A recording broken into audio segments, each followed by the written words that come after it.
하나님께서는 인생을, 하나님의 백성들을 이 세상에 보내시고요. 하나님께서 원하시는 것은 뭐냐면 내가 너를 보내고 내가 네게 믿음의 선물을 줬다.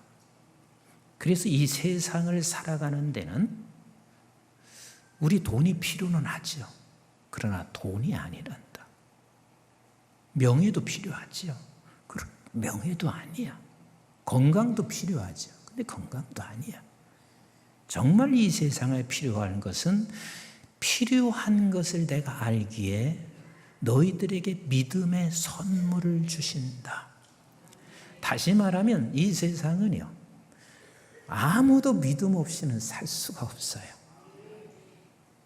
만약에 우리가 믿음을 잃게 되잖아요. 그러면 염려라는 군대가 어마어마하게 우리 앞에 몰려오기 시작해요. 오늘의 환경, 또 내일에 닥칠 여러 가지 미래의 환경을 바라보고 우리가 만약에 믿음을 상실하게 되면 염려는 군대로 찾아와요. 근데 하나님께서는 이런 염려의 군대를 물리치게 할 수 있는 것도 유일하게 믿음밖에 없습니다. 한평생 우리가 살면서 저는 그런 때가 너무 많았어요. 그래, 우리 하나님이 나와 함께 하시니까 하나님이 나를 꼭 안고 환난에서 쑥 건져주시고, 내게 고난이 있을 때 하나님이 안고 하나님이 그냥 건져내시고, 근데 하나님은 그렇게 하지 않습니다. 환난이 있을 때 내가 믿음을 갖고 손을 잡고 그 환난을 통과하게 해요. 불길을 통과하게 돼요. 고난을 통과하게 해요. 그래서 성경은 끊임없이 하나님의 백성들에게 너가 믿음의 선물을 가졌고 이 믿음을 갖고 살기를 원해요. 절대로 이 세상이 세상을 만들어내지 않습니다. 세상이 세상의 결론 내지 않습니다. 이 세상의 모든 것은 하나님이 만들어내시고 하나님이 결론을 지시는 거 우리 알지요. 그래서 아멘 하시죠. 근데 사실은 우리는 환난이 들어오면 믿음을 보기가 참 어렵습니다. 저는 정말 제가 간절히 바라고 있는 소원이, 저나 우리 한국중앙교회 성도 여러분들이 마지막까지 믿음을 끝까지 붙잡고 가시는 여러분들 되시기를 주의 이름으로 축복합니다. 아멘이신가요? 그게 오늘 본문이 그 이야기예요. 어찌 보면 우리가 이 본문을 우리는 이렇게 착각할 수가 있어요. 아, 이게 마지막 때 이런 일이 일어나는구나, 이렇게 생각할 수 있어요. 그런데 여러분, 종말은 예수의 초림, 오실 때부터 예수님의 재림까지가 다 종말인 거예요. 이해가 되시나요? 그러면 지금 우리는 어느 시대에 살고 있어요? 그렇죠. 종말의 시대에 우리가 살고 있습니다. 그런데 오늘 본문을 가만히 한번 보세요. 10절, 11절을 같이 읽어보겠어요. 시작. 또 이르시되 민족이 민족을, 나라가 나라를 대적하여 일어나겠고 곳곳에 큰 지진과 기근과 전염병이 있겠고 또 무서운 일과 하늘로부터 큰 징조들이 있으리라. 자, 그럼 여러분들에게 묻겠어요. 나라와 나라가 싸우는 게 지금만 싸우나요? 과거도 싸웠나요? 창세 이래 모든 인간이 모여있는 곳은 언제나 전쟁이 끝나지 않습니다. 앞으로도 주님이 오시는 그날까지 전쟁은 끝나지 않습니다. 지금만 지진이 있나요? 옛날에도 지진이 있었나요? 세계 도처에 가보면 지진으로 인해서 폐허가 되고 무너진 곳이 한두 군데가 아니에요. 벌써 수천 년 전부터 지진은 일어났단 말이에요. 수많은 징조가 언제든지 일어났어요. 그런데 이러한 일이 일어날 때 너는 모두가 이 환경과 이런 사건이 너를 삼킬 줄 알고 네 믿음이 흔들려지게 돼.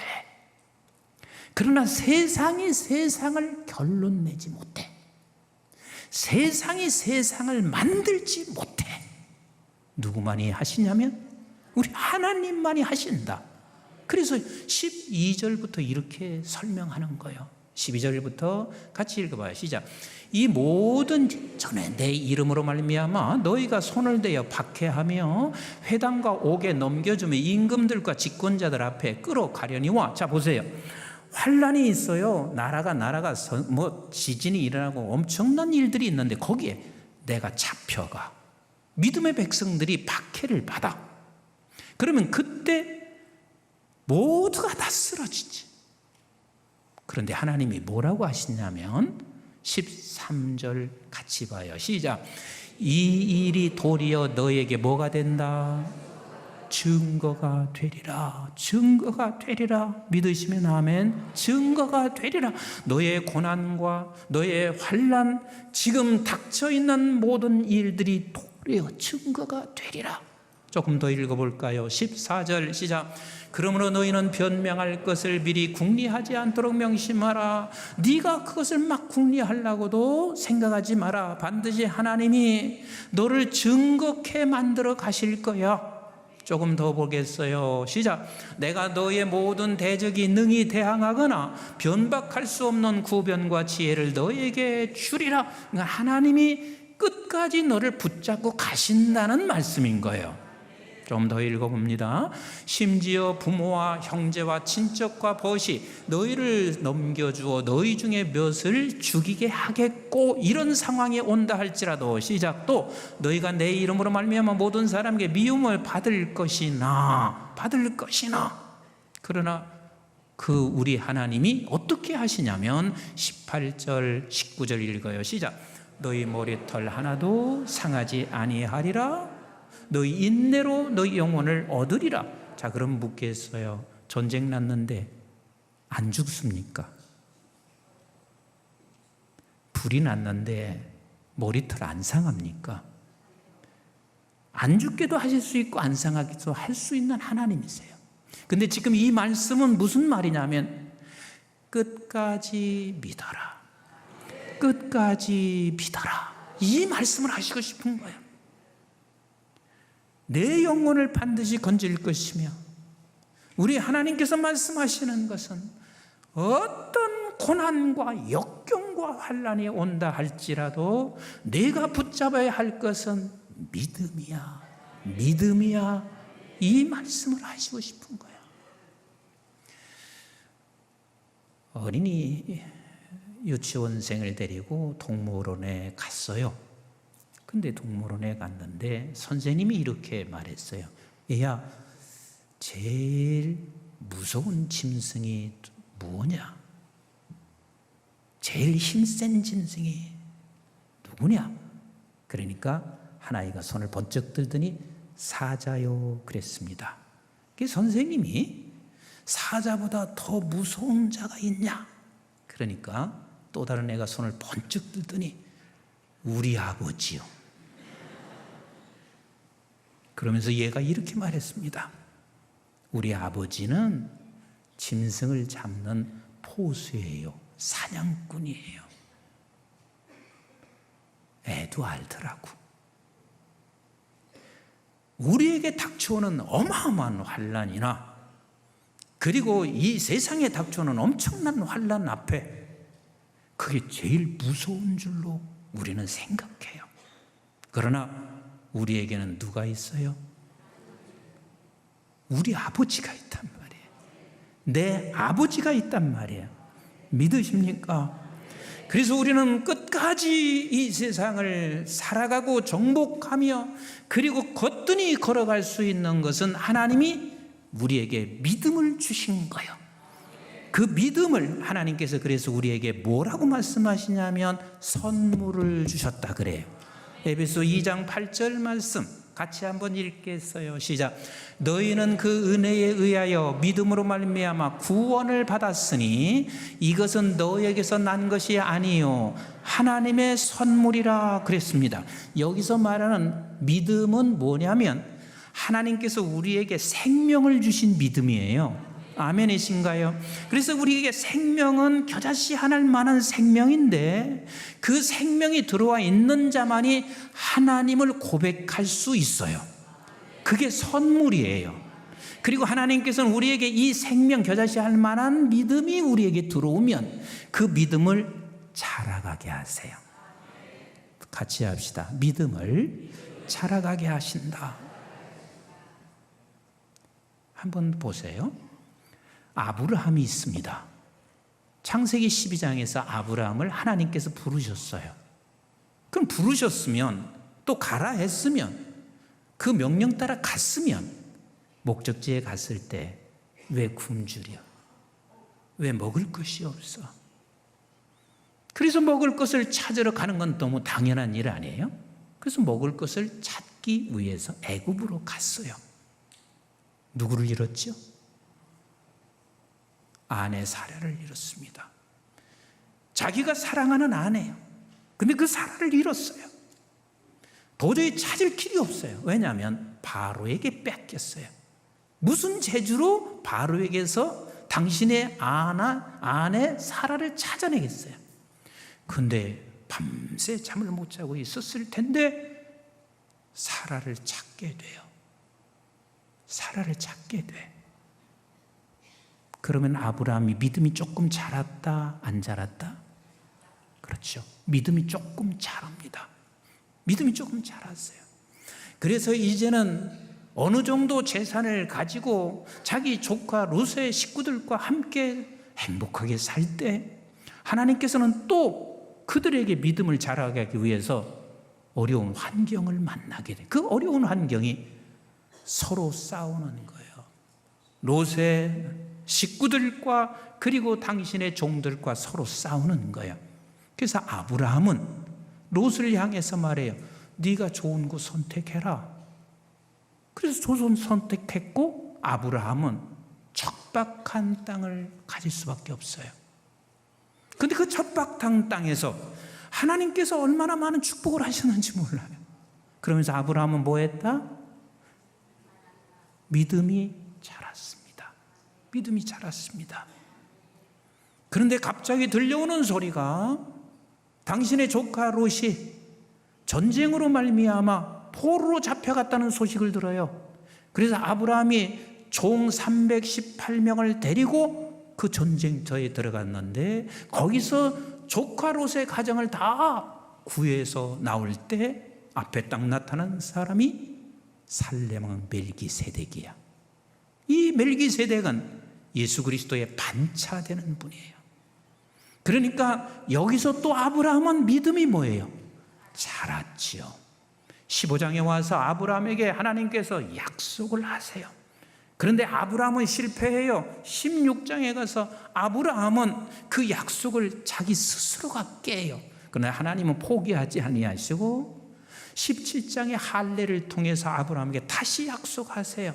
그리고 18장에 와서 아브라함에게 하나님께서 소돔과 고모라 성이 망한다는 이야기를 해요. 그리고 19장에 가서 진짜 소돔과 고모라 성이 망하는 것을 봐요. 그러면서 아브라함은 뭐가 자란다? 믿음이 자라지요. 그리고 20장에서 하나님께서 다시 약속하고 약속된 이삭을 그 늙은 나이에 이삭을 낳습니다. 그때 아브라함은 하나님이 요구하는 믿음의 수준에 와 있습니다. 이게 지금 아브라함에게만 요구하는 게 아니에요. 저에게도 그렇고 우리 성도들 모두에게 하나님이 아브라함에게 요구한 믿음의 수준까지 다 가기를 원하세요. 그래서 이삭을 바쳐라 했을 때 아브라함은 그 이삭을 바치고 있고 하나님께서는 아브라함에게 이렇게 말씀하시죠. 창세기 22장 12절 아시는 말씀이지만 같이 한번 읽습니다. 시작. 사자가 이르시되 그 아이에게 내 손을 대지 말라. 그에게 아무 일도 하지 말라. 네가 내 아들 내 독자까지도 내게 아끼지 아니하였으니 내가 이제야 네가 하나님을 경외하는 줄 아노라. 하나님을 철저히 신뢰하고 믿고 사랑하는 그 자리에 하나님께로부터 인정받고 있습니다. 하나님은 누구나 이 자리로 이끌어 가시는 우리 하나님이세요. 아멘이신가요? 그래서 그럼 하나님이 믿음 선물 주시고 하나님이 믿음을 키우면 나 할 것 없습니까? 나는 할 것 없습니까? 그럼 하나님이 믿음을 주시고 키워주시니까? 아니요. 하나님은 믿음을 선물로 주시고 자라가게 하는 일에 하나님이 몇 가지 우리에게 말씀을 하시는 게 있습니다. 그 세 가지가 있습니다. 자, 예를 들어서 우리의 손주가 낳든지 아이가 나면 여러분들이 이 아이가 자랄 것을 믿어요? 안 믿어요? 다시 자랄 것을 믿어요? 안 믿어요? 그렇죠. 자랄 것을 믿어요. 그런데 자랄 것을 믿지 못하는 경우가 있습니다. 장애아로 태어났든지 병이 들었든지. 그러면 제일 가슴 아픈 자가 누구냐면 아이의 부모입니다. 정말 가슴 아픕니다. 그래서 이 아이는 자랄 것을 기대하고 소망 삼고 자라는 것을 보면서 힘들어도 부모가 아이를 키우는 거예요. 마찬가지로 우리 하나님께서 겨자씨 하나할 만한 믿음, 생명을 우리에게 주세요. 그리고 나서 자라가게 하시는데 이 어린아이가 자라려면 반드시 세 가지가 필요한데 하나는 먹어야 돼. 먹어야 됩니다. 먹지 못하면 자랄 수 없어요. 그래서 아이가 이 세상에 태어나자마자 엄마는 젖을 물려요. 그리고 젖을 물린 아이를 젖을 먹자마자 뉘나요? 남자들이야 모를지 모르지만 여자들이 아시잖아요. 그냥 뉘나요? 아니에요. 반드시 두 번째는 운동을 시켜야 돼. 근데 걔가 이제 막 가타에나가 무슨 운동을 어떻게 하겠어요? 그러니까 딱 여기에 어깨에 걸쳐놓고 등을 뚝뚝 쓰다듬고 때려내려요. 그러면 그 조그마한 놈이 꺽같이. 그러니까 걔한테는 지금 그게 운동인 거예요. 운동이. 그리고 나서 이 아이는 그저 1살 때는 길 수 있고 그리고 2살 때는 좀 걸을 수 있고 즉 그 아이가 행동을 하게 돼요. 내가 잘한 것에 대한 행동을 취하게 돼요. 이게 육신의 자녀들도 자라갈 때 그러는 것처럼 하나님께서 믿음의 선물을 주셨다는 말은 하나님의 생명이 우리 속에 있어요. 영원한 생명이 우리 속에 있어요. 그리고 그것을 자라가게 하는 데는 세 가지가 반드시 필요한데 하나는 따라서 합시다. 말씀을 먹어야 돼. 말씀 먹어야 돼. 제가 여러분들에게 죄송할 때 참 많아요. 이렇게 많은 성도들이 모이셨으면 다들 하나님의 말씀을 다 먹고 그리고 가면 얼마나 좋겠어요. 그런데 그렇지 않은 분도 많이 있어요. 근데 내가 말씀을 준비하면서도 제일 중요한 게 뭔 줄 아세요? 내가 씨름하는 게 어떻게 하면 멋있는 말로 성도들을 잘 전할까? 이게 아니에요. 내가 씨름하는 게 내가 먹어야 되는 거예요. 이 말씀이 내게 먹혀야 되는 거예요. 저는 사실 이것을 깨닫지 못했을 때는 과거에 설교를 준비하면 누가 이런 말을 하더라. 유명한 사람 말들을 그 목록을 꼭 설교 속에 유식한 채도 하고 그러면서 전했어요. 그게 진짜 바보지. 원조 바보지. 근데 지금은 그렇지 않아요. 내가 먹어야 돼. 내가 먹어야 돼. 근데 이것 갖고 씨름하는 거거든요. 그럼 우리 성도들도 마찬가지예요. 담임 목사 싫어. 목소리도 듣기 싫어. 이러면 안 되고 여러분들도 씨름하셔야 돼. 하나님 오늘 말씀 내가 먹어야 돼요. 주일의 말씀은 일주일에 살아갈 가장 기본의 양식이요. 가장 기본의 양식이요.